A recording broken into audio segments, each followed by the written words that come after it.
suffering madness, the locomotive breath, and the all-time winner, headlong to his death.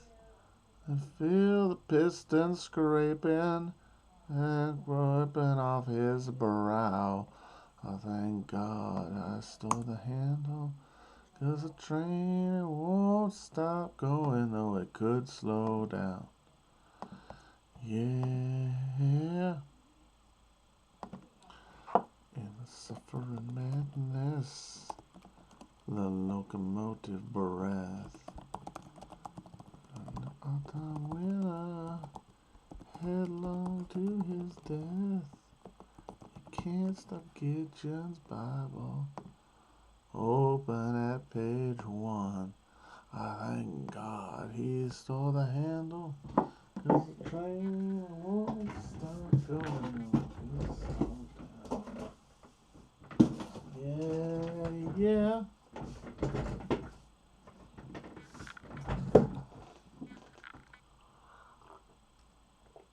Okay, sorry for the break, but we were on tour. But I'm back now, back here, back at the place, back with the setup, back with the book that we've been reading up until now, Dawn of Everything by David Grabgrow.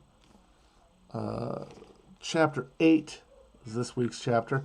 I'm looking to drop another one of these on Friday, just because I want to catch up a little bit. Since, we were gone for, I think, like 2 weeks during the tour, 3 maybe. So I'm going to do the chapter 9 on Friday. So just trying to knock off 8 here. So this is chapter 8 of the Grabgrow book, where we get into early cities, the birth of urbanity, something that, according to Grabgrow, has traditionally been understood to be when humanity essentially becomes inevitably married to systems of hierarchy and power that we all are familiar with, because things got just too complicated. There were too many people. It required the creation of alienated structures of power that over time, of course, accrued upwards, because that's the only way that you can manage large numbers of people, because once you get beyond the tribal level, there's something called the Dunbar number of around 150 people who you can maintain a mental narrative of engagement with, that you can know, that you can feel like is not a stranger to you. And it's in those groups, theoretically, that it is imagined egalitarianism can be maintained because of the persistence of personal relationships. And past this number, this Dunbar number, you're dealing with strangers, and you need mediating alienated institutions of authority to live among strangers, which means hierarchy. This is basic Hobbesian insights. But what Grabgrow say in this chapter is, aha, what if I told you that early urban civilization, the earliest cities in the world, show no evidence of existing structures of monarchical power and authority of any kind. You see only the remnant of a self-governing social order above the Dunbar threshold. So that means, that urban life, that then following into, following that logic to the current day, which is, of course, the whole point of this project, which means modern civilization does not require hierarchy and power relationships that are disproportionate, that are icky to the anarchist, because they existed once in the original conditions of urban life. And they start the chapter by pointing out that even the earliest humans were not limited by this Dunbar number, that the evidence of wide areas of emigration between members of tribal groups meaning the finding of people, the remains of one person far from the remains of those people who are genetically most closely linked to them. Because they make the point, what if you don't like your family? What if you don't like the people who you're directly related or intimately connected to? Do you just deal with it? Well, yeah, or if it gets bad enough, you leave. And people did leave. People had kin networks that extended in huge geographic areas, arranged around certain symbolic understandings that provided potential places for people to move if they didn't like their family. And that meant that even these very early humans had dual structures in their head for understanding strangers and understanding kin group members, and that allowed them to move between the two. They say that that the first cities were mental. It was people living among a number of fellow people, imagining what it would be like if there were more of them. And that because of that imaginative capability, Grabgrow is arguing that meant that those early people had the capacity to govern creatively, basically. That they could make a conscious effort to try to live in urban settings rather than just being forced to by the prerogative of agriculture, because we've already argued in previous chapters that it was not agriculture that required hierarchy, so therefore it was not agriculture that required cities.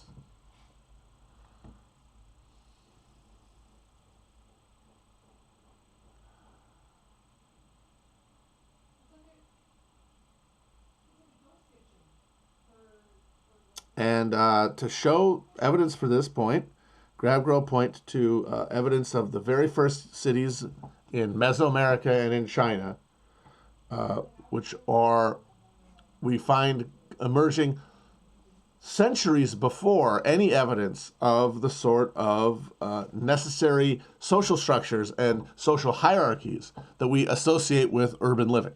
So that means that there were cities before there were these structures, meaning that it was not that these structures were not inherent to the building of urban civilization.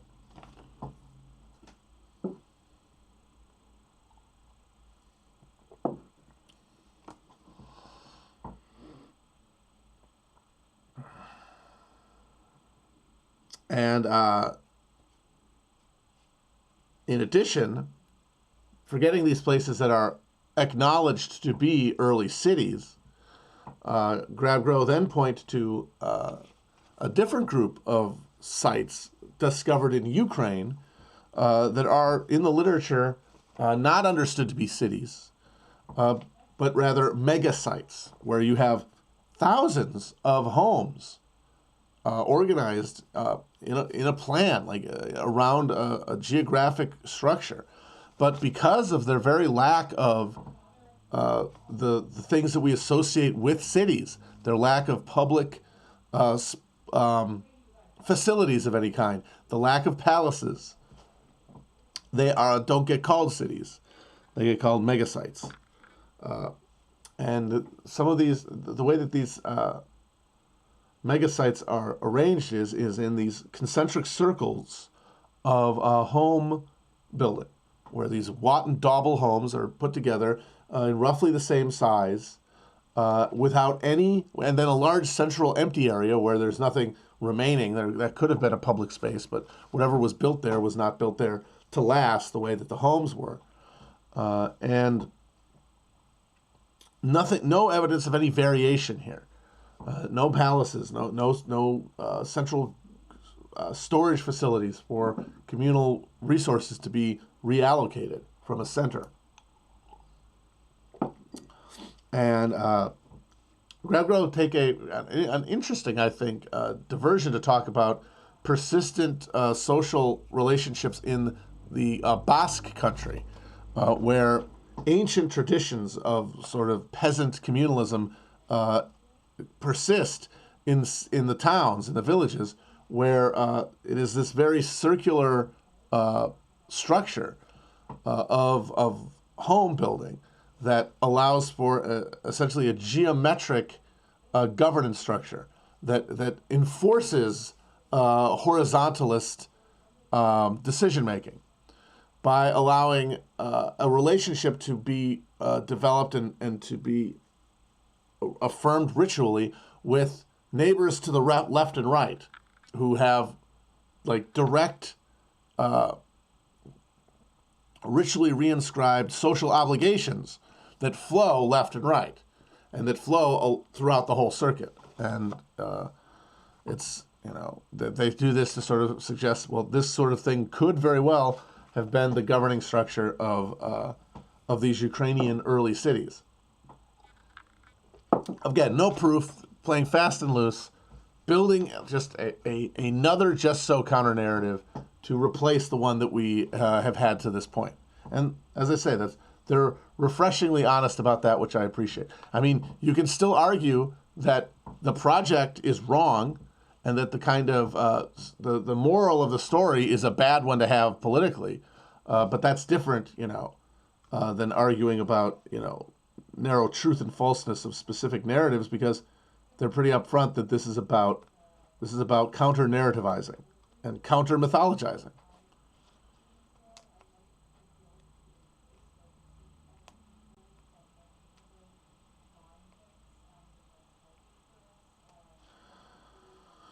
And from here, go to ancient Mesopotamia, where the first cities, as we really understand them, emerged, like and like the reason that things are called like that exists is that prefix, like the text, is precisely because of how primal and Sumer is as a scene of the birth of what we understand to be civilization. This is where writing emerges for the first time. And this is where urban life as we understand it emerges for the first time. And this is where kings also emerge for the first time. But Grabgirl point out that even that the Sumerian cities existed for a long time before the dynastic structures that we associate with them emerged, and that even after those dynastic structures emerged, that local governance at like the neighborhood level in Sumeria was probably carried out by assembly, democratically, the kind of stuff that we associate when we're trying to do a precise of Western civilization and its development. We associate with ancient Greece much later. He's saying no, that those forms of like public deliberation and decision making were already existing in Sumeria. I can't speak again to the evidence because I'm not an archaeologist or an anthropologist. But this is the argument that he's making. And of course, you could argue, well, this doesn't prove that there isn't hierarchy in cities. We have city councils now. Are we going to say that they're fucking examples of democracy? Of course. The point here merely is that you have these things emerging,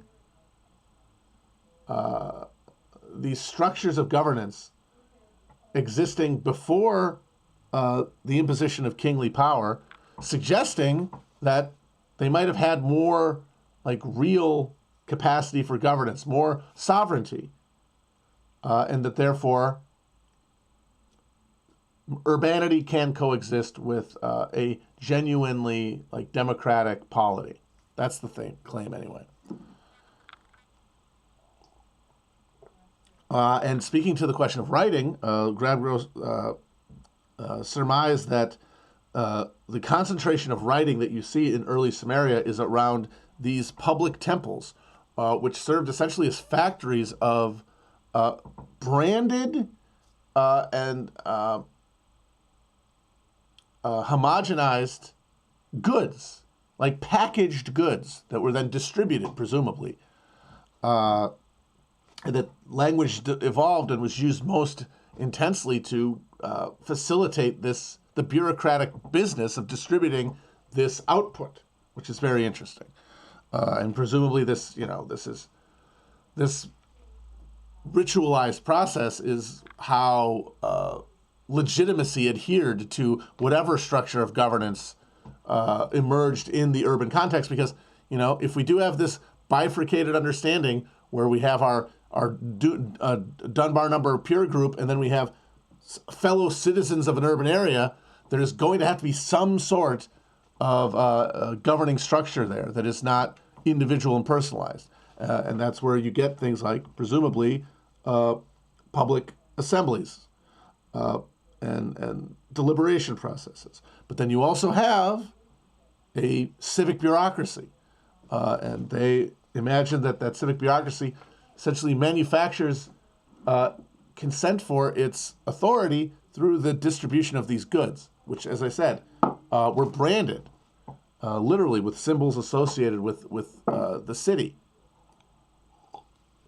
And this is where they get to something that I think is really interesting. And I gotta say, as a dialectician, scratches my itch when we're trying to form understandings of historical processes.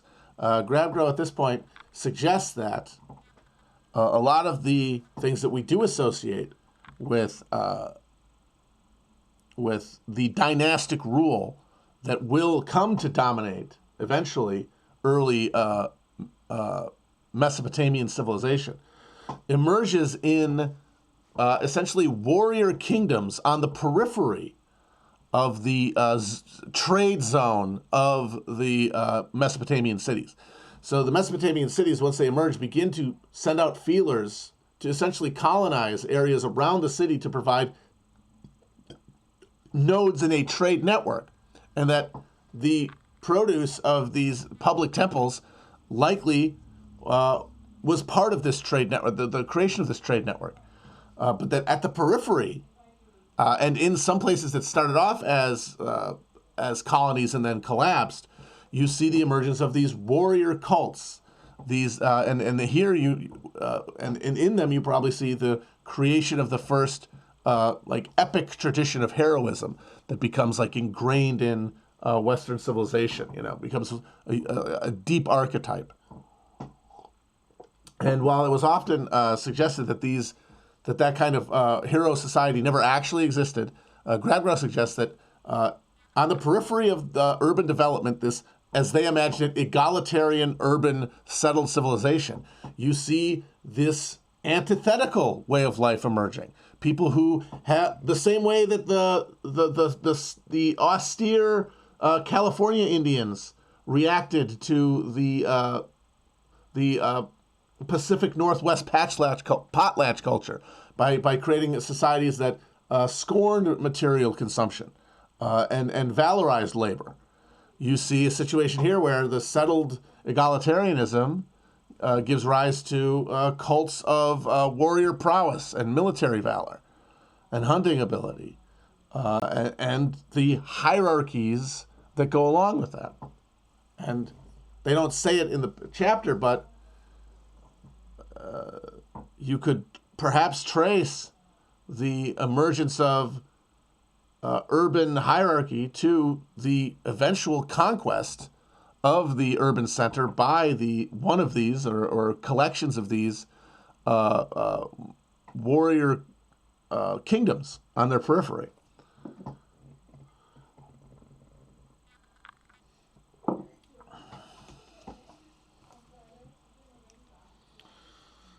From here, Grabgrow turned to the Indus River Valley, another early place where urban existence starts to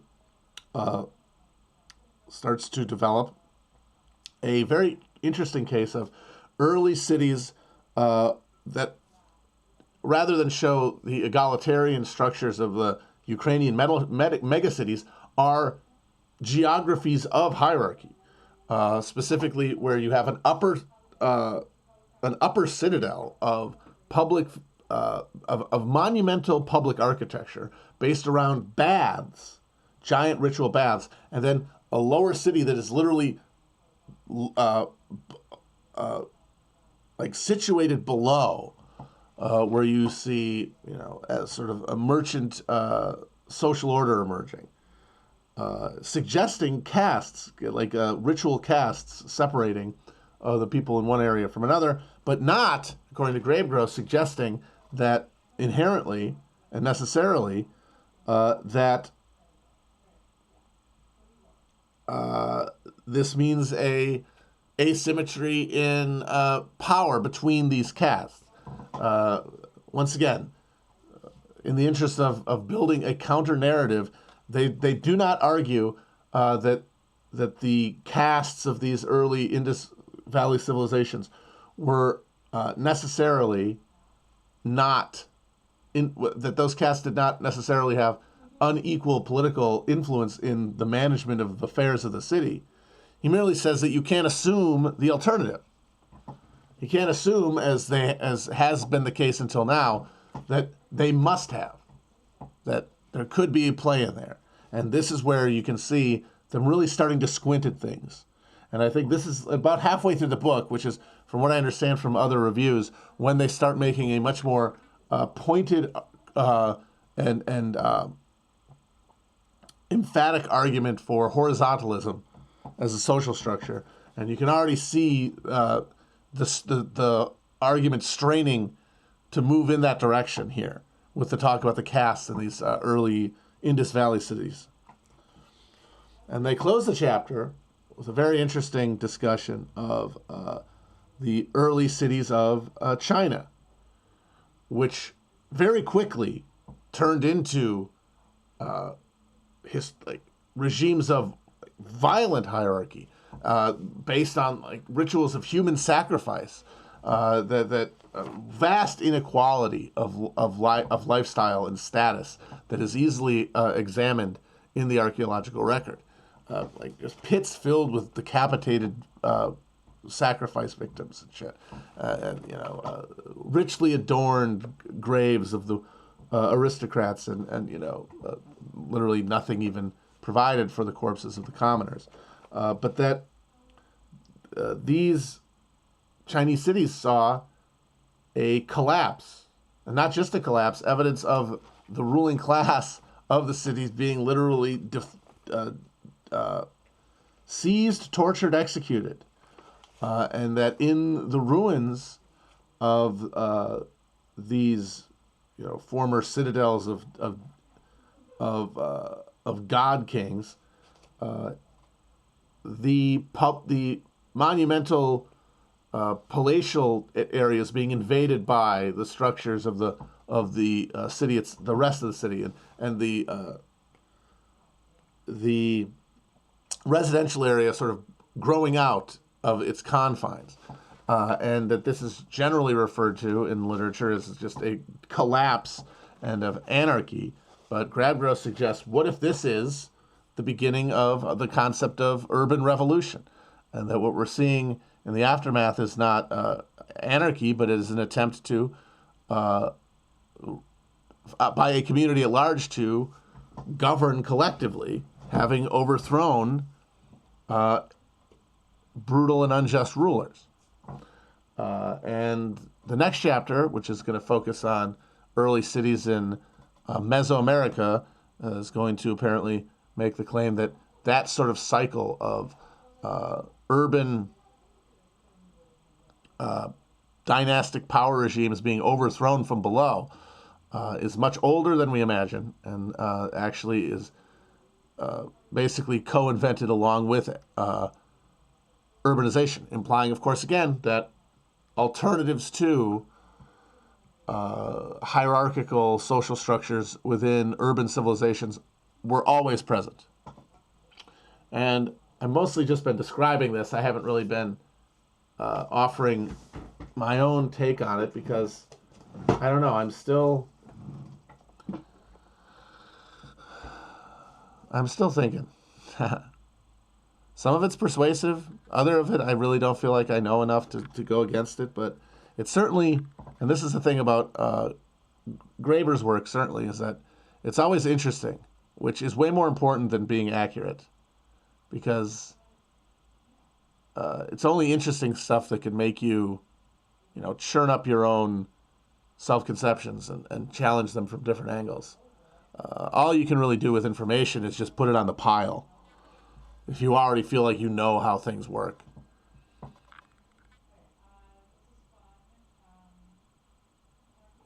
I am skeptical of the argument about urban civilization because I have a feeling that a lot of these horizontal structures that he imagines existing in early human urban civilization, that they had a lot more systems within them of like coordinated power and influence that sort of obviated the democratic participation and rendered a lot of it ritualized and sterile than they necessarily imagine. And that's just because, the amount of evidence we're dealing with is so small. I mean, we really are just left looking at the bones of these worlds. I mean, like, we have no idea what the hell was in the donut hole of those Ukrainian mega sites. The idea that it was completely empty seems highly unlikely. But what was there? What sort of public structures and public rituals were carried out there that reinforced power? And where did that power really flow from? No way of knowing. All you can do is fill in the gaps. And what GrabGrow are doing, and the reason that I can't bust their balls too much, is they are merely saying there was one way to look at this, collection of evidence. There was one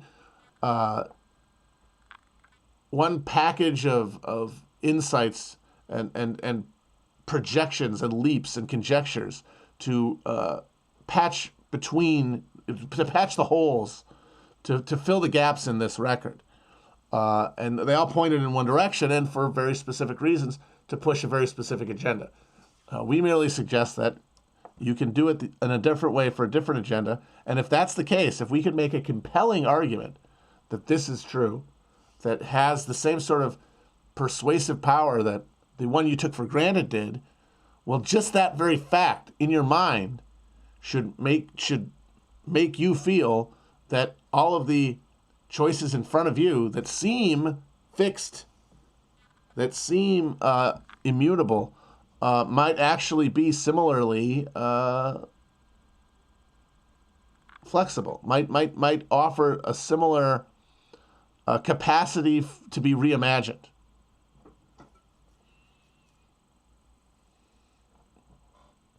And will it do anything? Probably not. But we all have to spend our time on this earth doing something. And some of us made the decision. We don't want to feel too complicit in what is, but we also don't want to not benefit materially from what is. And that means doing something that feels true, that feels like it's advancing some public good, even if it's entirely theoretical.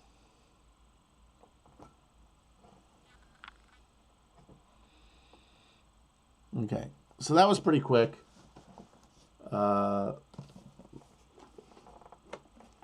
Last two I feel like have been pretty quick. Next episode, Friday, will be about Chapter 9, Hiding in Plain Sight, the indigenous origins of social housing and democracy in the Americas. Social housing and democracy in the Americas.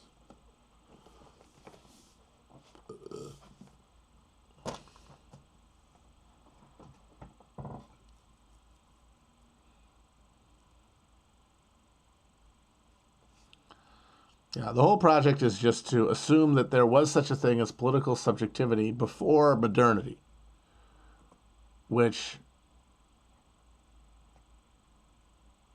like liberal understandings of history won't allow for, because it's that Promethean gift of political subjectivity that justifies the modern world. This is true even for Marxists, because you cannot break the wheel, right? You cannot overthrow class society absent the the imaginary categories of citizenship and rights that modernity creates.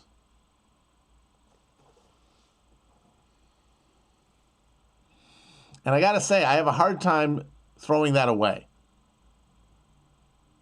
Because, well, you might say, and Grab Girl might say, you see these cycles, you see these impulses, you see this capacity exist going back to prehistory. Yes, but you do not see the ability of those forces to coalesce in the face of hierarchy and ritual, put to the purpose of an executive function concentrated in one part of a social structure, able to wield technology with the efficiency of a relatively coherent and singular purpose, which will always be at the very top of the social structure. It can't go anywhere else. It's only the capacity for cooperation across distance and across culture and structure and language that the modernity creates, that allows for the capacity for self-organization and social manipulation of technology that can do the work that is required of a social structure that can defend itself and that can, in fact, extinguish challenges to itself.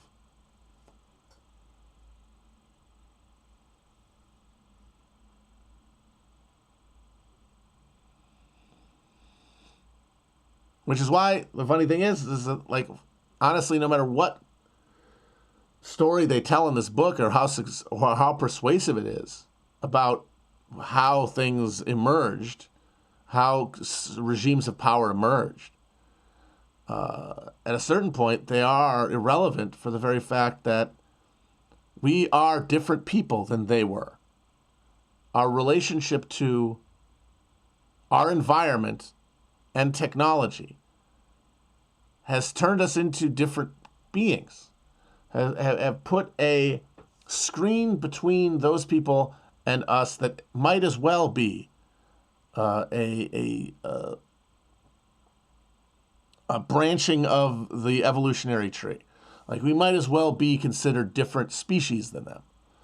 And the difference is not to be found in our DNA, it's to be found in our technology as an interdicting element between the human experience and the natural world, which did not exist. Technology existed, certainly, but not at a level that allowed for that degree of radical alienation and that transference of social skill, knowledge, action onto technological regimes.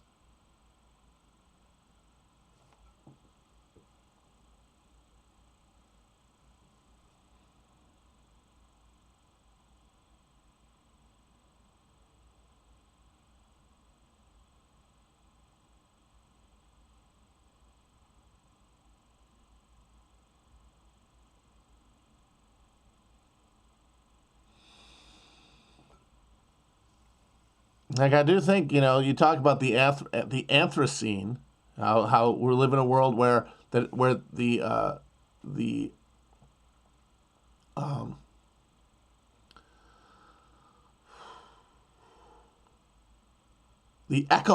ecological structure, the biome itself is defined by the impact humans have on it, right? We went from the Holocene to the Anthropocene in that model. There was a similar transformation to humanity, where we became a different species. Our relationship to the world is not the relationship of any other species on this planet. And that was not true when humans were forming for the first time, like enduring in large-scale social structures.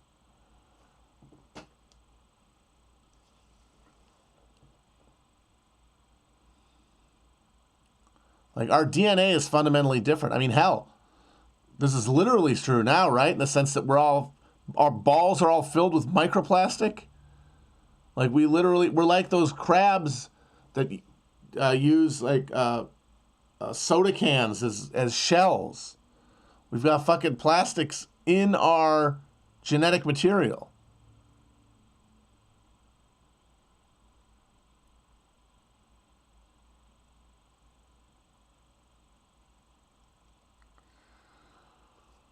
And that doesn't mean that there's no hope for humanity. It just means that that hope has to take into account the reality of modern subjectivity and how it breaks a lot of the connective tissue that allowed for that early, large-scale, egalitarian social ordering.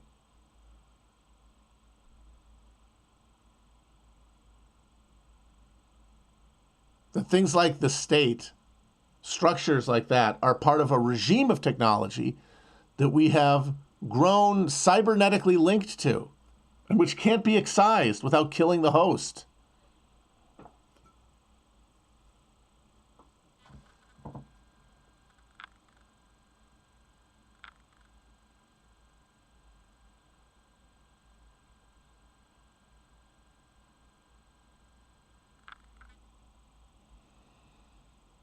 But the thing is that this machine keeps creating all of these technologies, and yes, they are every day impressing power on us more, but only where power can be exerted. That area is shrinking. Like, we're turning into these archipelagos of control, but outside of it is not nothing. And even within the archipelagos, there are islands there where there are people who have been chewed up and spit out by this thing and who have access to these regimes of technology.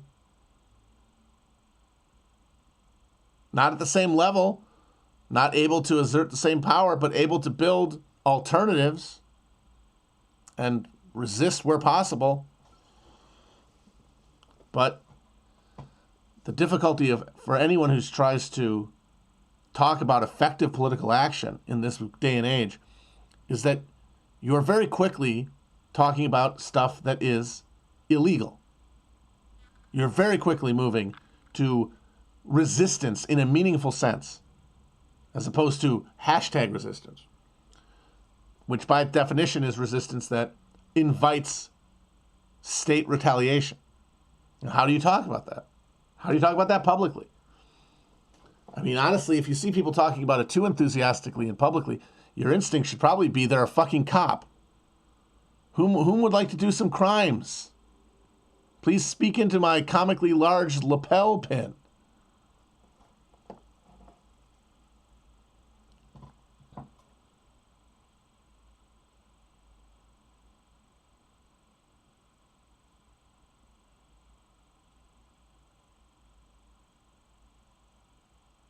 Gotta say though, like the Houthis launching a drone that blows up the fucking Formula One race.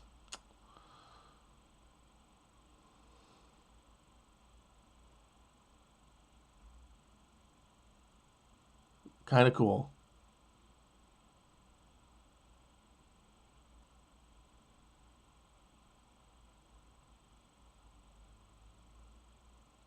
But yeah, like there's no way you either talk about it forthrightly until you get kicked off all platforms, or you talk about it in a hypothetical way that is meant more than anything to polish your bona fides as a badass revolutionary so that people will think you're cool and good and keep listening to you.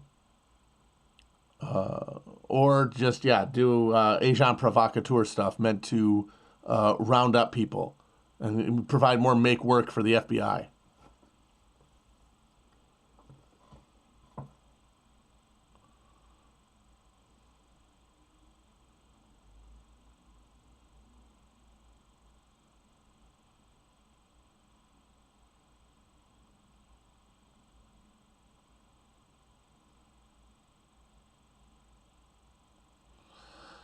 All right, well, that was a fast one. I probably won't do the whole hour, but if anybody has any questions, maybe I'll wind up with that.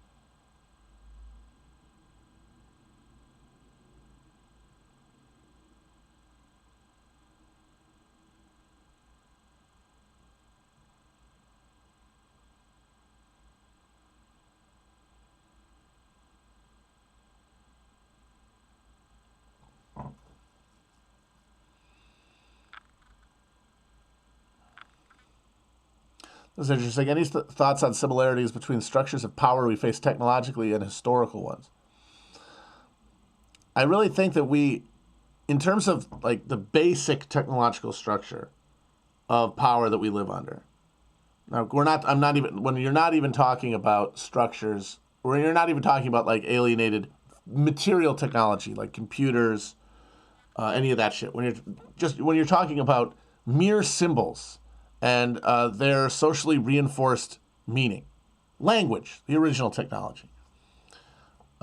We're basically under the same regime of symbols as the Holy Roman. I'm sorry, as subjects of the Roman Empire were. Like I've said this before, but Philip K. Dick was correct. The Roman Empire never ended. We have seen different regimes of class power rule, the slavery of Rome, feudalism of medieval Europe, modern liberal capitalism, and those cycles have been powered by class conflict, expressed through essentially class civil war, and then exacerbated by ecological changes that the system is not able to accommodate. And that leads to common ruin. But with power still held largely in the same structures, thanks to the deeper embedded ideas about liberty, freedom, justice, virtue, that persist regardless of the material regime.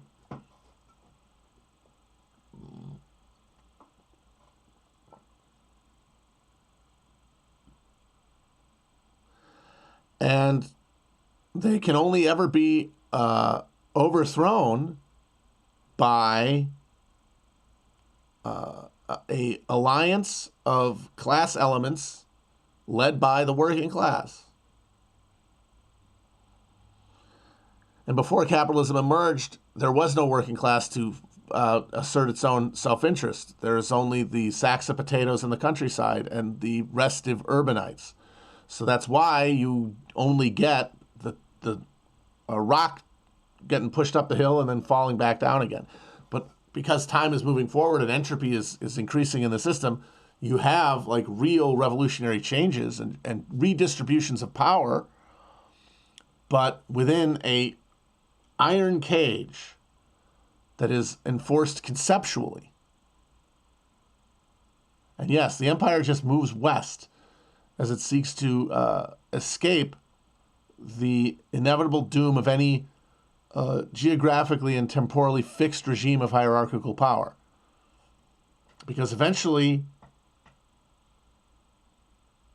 the system you've created will accumulate internal contradictions and impact the ecological balance that you depend on in a way that will fundamentally lead to the destruction of the formal regime. Now, one new class can seize power revolutionarily, but it can only ever be the middle class before modernity, before liberalism, before the working class emerges on the world stage. But we're living now in the aftermath of their failure. And the reality that collapse is now assured. But, as always, this is cyclical. This is not the end of the world in such a sense that it makes you as a person no longer obligated to your fellow people or to yourself to live. Any more than it did for anybody else at any point in this cycle in the past.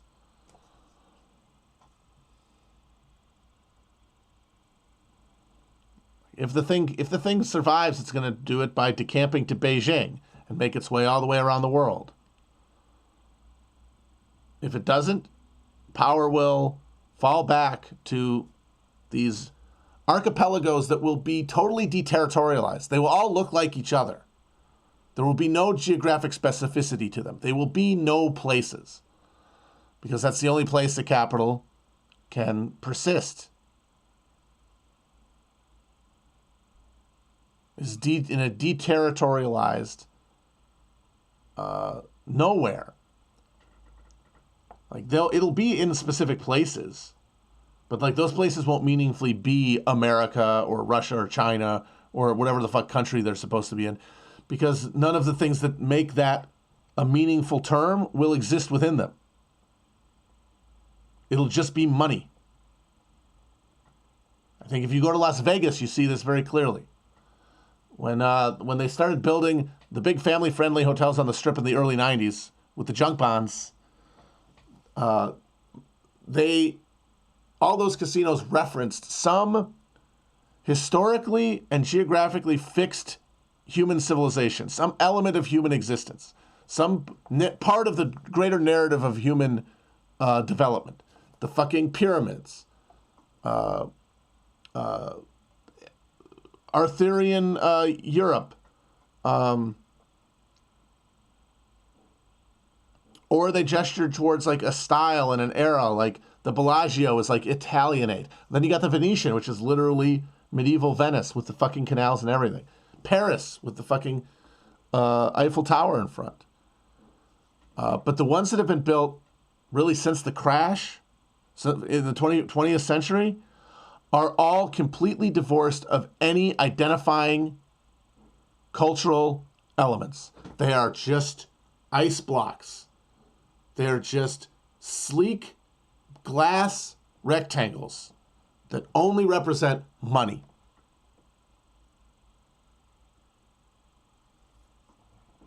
And that's what civilization will look like in these techno-feudal cantons. It will no longer be geographically bound. It will no longer be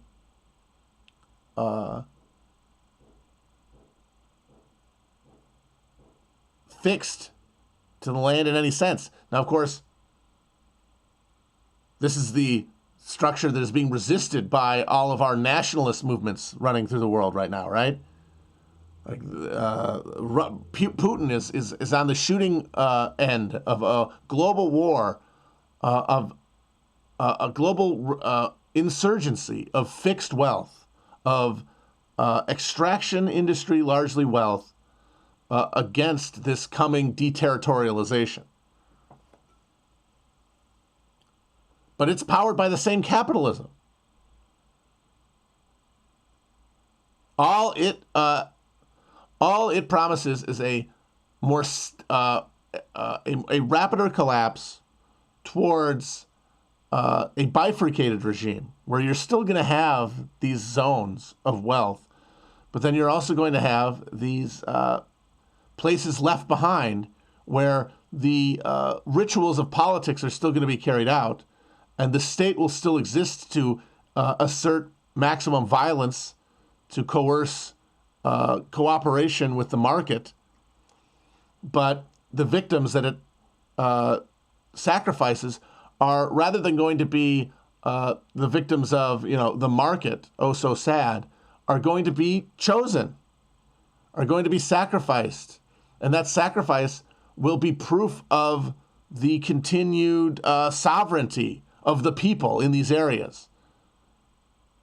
When in reality, the necessity of their death is being created once again by the very algorithm that the people carrying out these massacres are going to be claiming to fight against.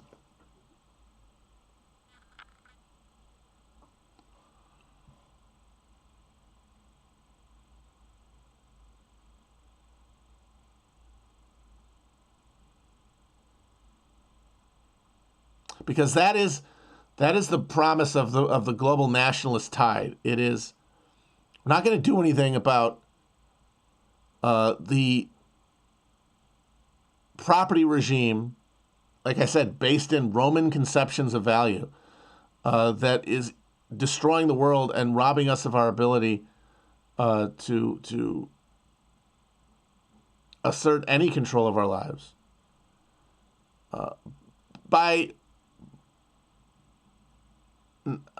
But we still have the freedom to punish.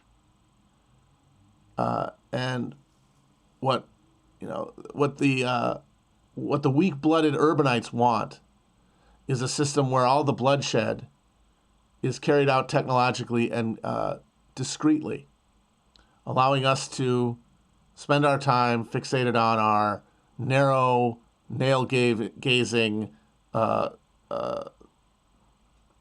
lives, cultivating our identities, and neurotically sublimating all of our guilt about what's happening into this cultivation of the self, while voluntarily giving up any control of the remaining sovereignty, which is the choice of who dies. And the nationalist, capitalist counter regime instead says, fuck that. Let us be in charge of where the gun gets pointed. Let us enact rituals of violence that reaffirm our domination of the land and of each other.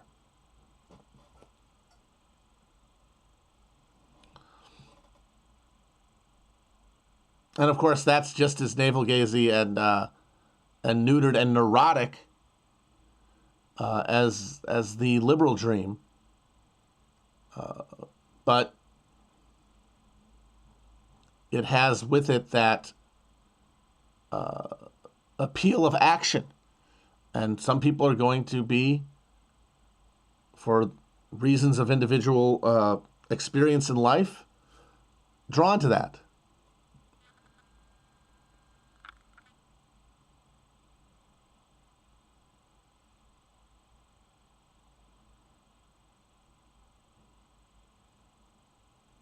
It'll be very interesting to see what happens, certainly. I make no claims to any specific outcome. Just the general scheme, the general dynamics, huh? Because the avalanche is too fast. There's too many little boulders rolling off of it. Each one of them is ricocheting off other ones and creating a network of butterfly effects that are absolutely unanticipatable. AMLO nationalized the lithium? Oh, okay, that's interesting. That's fucking interesting. We'll see what happens there.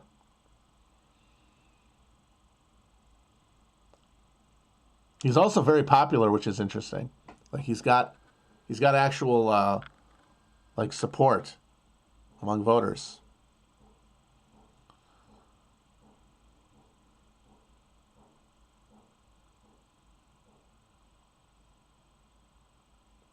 I do really feel like Latin America is going to be like the deciding factor, but how, I don't know.